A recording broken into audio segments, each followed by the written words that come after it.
அனைவருக்கும் வணக்கம். Welcome to my channel. எல்லோரும் எப்படி இருக்கீங்க ஃப்ரெண்ட்ஸ்? நல்லா இருக்கீங்களா?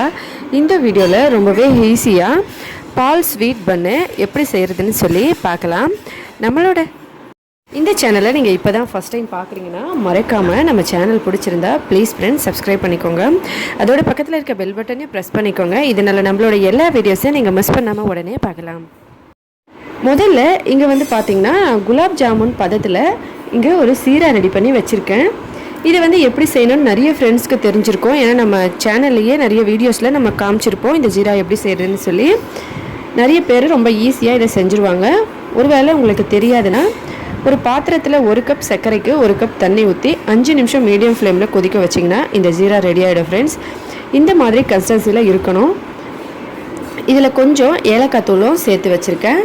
இதை நல்லா கொதிச்சிருச்சு. இப்போ அடுப்பை ஆஃப் பண்ணிவிட்டு இதை இறக்கி வச்சிடலாம். குலாப் ஜாமுன் பதத்தில் சீரா நமக்கு ரெடியாக இருக்குது.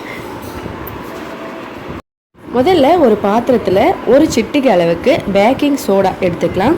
ஒருவேளை உங்கள்கிட்ட பேக்கிங் சோடா இல்லைன்னா நார்மல் சோடாவே ஒரே ஒரு சிட்டிகை அளவுக்கு எடுத்துக்கோங்க. இதில் 1 கப் அளவுக்கு கோதுமை மாவு எடுத்துக்கலாம். உங்களுக்கு எந்த அளவுக்கு நான் சோடா சேர்க்குறேன்னு காட்டுறதுக்காக தான் முதல்ல நான் பேக்கிங் சோடாவை போட்டுட்டு அதுக்கப்புறம் கோதுமை மாவை சேர்த்துருக்கேன். இதில் 1 ஸ்பூன் அளவுக்கு தயிர். இந்த அளவில் பொருட்கள் எல்லாம் நீங்கள் சேர்த்திங்கன்னா உங்களுக்கு கரெக்டாக வரும். ஒருவேளை நீங்கள் அதிகமாக செய்யணும்னு நினச்சிங்கன்னா அப்போ நம்ம சேர்த்துருக்க பொருளை அப்படியே டபுளான குவான்டிட்டியில் நீங்கள் சேர்த்துக்கலாம். ஒரு சிட்டிகை நம்ம பேக்கிங் சோடாவில் 1 கப் கோதுமை மாவும் 1 ஸ்பூன் தயிரும் சேர்த்துருக்கோம். பொதுவாகவே இந்த ஸ்வீட் பண்ணை மைதா மாவில் தான் செய்வாங்க. ஆனால் நம்ம கோதுமை மாவில் செய்கிறோம். இதில் ஒரு 1/4 ஸ்பூன் அளவுக்கு நெய் சேர்த்துக்கலாம். இல்லைன்னா எண்ணெய், உங்கள் விருப்பப்படி நீங்கள் எது வேணாலும் சேர்த்துக்கலாம். 1/2 கப் அளவுக்கு பால், 1 கப் கோதுமை மாவுக்கு 1/2 கப் பால். இது எல்லாத்தையும் ஒன்றா சேர்த்து நல்லா கலந்துடலாம். எல்லாத்தையும் ஒன்றா சேர்த்து பிறகு இப்படி தான் இருக்கும் ஃப்ரெண்ட்ஸ் இதோட கன்சிஸ்டன்சி. இப்போ ஒரு பாத்திரத்தில் கொஞ்சம் எண்ணெயை சூடு பண்ணிக்கலாம். நீங்கள் சமையலுக்கு எண்ணெய் யூஸ் பண்ணுவீங்களோ அந்த எண்ணெயை யூஸ் பண்ணிக்கலாம். நான் இங்கே நல்லெண்ணெய் சேர்த்துருக்கேன். இதில் இந்த மாதிரி நம்ம செஞ்சுருக்க இந்த மாவை சின்ன சின்ன உருண்டையாக போட்டுக்கலாம். இது ரொம்ப ஈஸியான ஸ்வீட் ஃப்ரெண்ட்ஸ். எல்லாருக்குமே ரொம்ப பிடிக்கும் இதோட டேஸ்ட்டு. நம்ம நல்லெண்ணெயில் செய்கிறோம். நீங்கள் சமையல் எண்ணெய்க்கு எதை யூஸ் பண்ணுறீங்களோ அதிலேயே செய்யலாம்.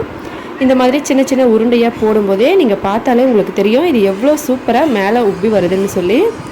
நல்லா புசு புசுன்னு இது எல்லாமே நல்ல மேலே எலும்பி வந்துடுது பாருங்கள். இதே போல் நம்ம எல்லா உருண்டையும் இதோட சேர்த்துக்கலாம். நம்ம கடாயில் எந்த அளவுக்கு பிடிக்குதோ அந்த அளவுக்கு நம்ம சேர்த்துட்டு மீடியமான ஃப்ளேமில் வச்சு இது எல்லாத்தையும் நல்ல கோல்டன் ப்ரௌன் கலர் வர வரைக்கும் வேக வச்சுக்கலாம் ஃப்ரெண்ட்ஸ். எப்போவுமே எந்த ஸ்நாக்ஸ் செஞ்சோமாலும் நம்ம மீடியம் ஃப்ளேமில் வச்சு செஞ்சோம்னா தான் உள்ளுக்குள்ளேயும் நல்லா வெந்து வரும். இது ஏற்கனவே நம்ம சேனல் அடிக்கடி சொல்கிற விஷயந்தான். மீடியம் ஃப்ளேமில் வச்சு இது எல்லா பக்கமும் நல்லா வேக வச்சு எடுத்துக்கலாம். இது எவ்வளோ குண்டு குண்டாக சூப்பராக மேலே எலும்பி வந்திருக்கு பாருங்கள். இது எல்லாத்தையும் இந்த மாதிரி நல்லா கலந்து வேக வைக்கலாம். பாருங்கள் ஃப்ரெண்ட்ஸ் எவ்வளோ சூப்பராக இருக்குது பார்க்குறதுக்கு. எல்லா சைடும் நல்லா கோல்டன் ப்ரௌன் கலர் ஆகி வெந்து வந்துருச்சு. இது இப்போ ரெடி ஆகிடுச்சு. நம்ம இது எல்லாத்தையும் எடுத்துடலாம். எடுத்துட்டு நம்ம ஏற்கனவே ரெடி பண்ணி வச்சுருக்க இந்த ஜீராக்குள்ளே சேர்த்துடலாம். இதே போல் எல்லாத்தையும் நம்ம செஞ்சு ஜீராக்குள்ளே சேர்த்துடலாம். ஜீராவில் போட்டு ஒரு 15 நிமிஷம் அப்படியே வச்சிடலாம். அதுக்கு மேலே நீங்கள் அதிகமான டைமில் வைக்கணுன்னாலும் வச்சுக்கலாம். ஆனால் குறைஞ்சபட்சம் நீங்கள் ஒரு 15 நிமிஷமாக தான் இதை வைக்கணும். இதுக்குள்ளே போட்டுட்டு நம்ம ஒரு 15 நிமிஷம் கழித்து பார்க்கலாம். இதுக்குள்ளே நீங்கள் பார்த்தீங்கன்னா அவ்வளோ சூப்பராக அந்த ஜீராலாம் இறங்கியிருக்கும் ஃப்ரெண்ட்ஸ். நீங்கள் எடுத்து சாப்பிடும்போது ஒரு புதுவிதமான சுவையில் உங்களுக்கு ஒரு டிஃப்ரெண்ட்டான டேஸ்ட்டில் ஒரு ஸ்வீட் ரெடி ஆகிடும். இது ஒரு 15 நிமிஷம் இப்படியே இருக்கட்டும். இது கோதுமை மாவில் செஞ்ச ஸ்வீட்னே யாருக்குமே சொல்லவே முடியாது, அந்த அளவுக்கு சூப்பராக இருக்கும்.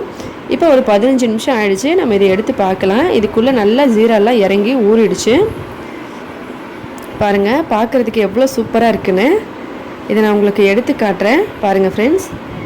பால் ஸ்வீட் பன் நமக்கு ரொம்ப ஈஸியாக ரெடி ஆகிடுச்சு ஃப்ரெண்ட்ஸ். நம்ம சொன்ன அளவுலேயே நீங்கள் இன்க்ரீடியண்ட் எல்லாத்தையும் சேருங்க. கண்டிப்பாக ட்ரை பண்ணி பார்த்துட்டு மறக்காமல் எப்படி இருந்ததுன்னு சொல்லி கமெண்ட்டில் சொல்லுங்கள் ஃப்ரெண்ட்ஸ். இந்த சூப்பரான டேஸ்டியான புதுவிதமான பால் ஸ்வீட் பன்னை ட்ரை பண்ணி பார்த்துட்டு மறக்காமல் சொல்லுங்கள். இந்த வீடியோ பிடிச்சிருந்தா லைக் பண்ணுங்கள்.